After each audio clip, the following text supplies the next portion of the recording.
different places I was always at. We were the third in Milwaukee. We were the fourth or fifth biggest show in town. Same thing in Southern Indiana. And so I always I looked at that as an opportunity to kind of teach and educate.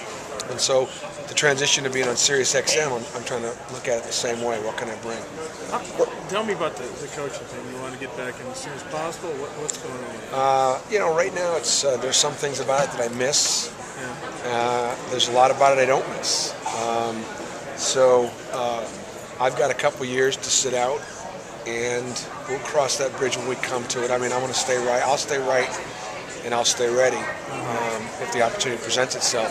But I'm the vice president of marketing for the H.T. Hackney Company, which is a company very similar to Farner-Bakken here in the state of Iowa. And it's interesting. I was good friends with Sam Farner when I was an assistant coach here. I'm sorry to hear that he had passed a few years ago.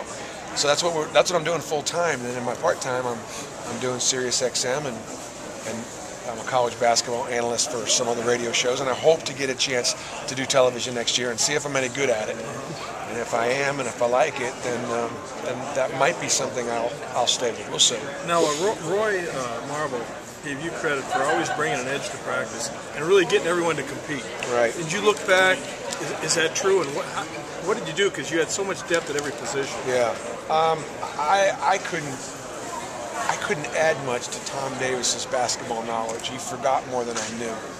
Probably forgot more than I know.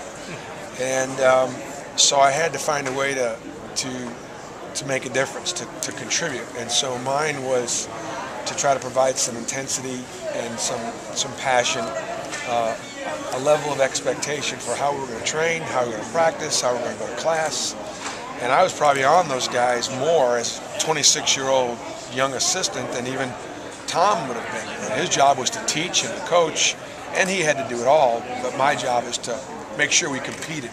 And so that when we get off the practice floor, those guys felt pretty good that they weren't going to see anything in the game that was going to be any more intense. I try to put a lot of pressure on them.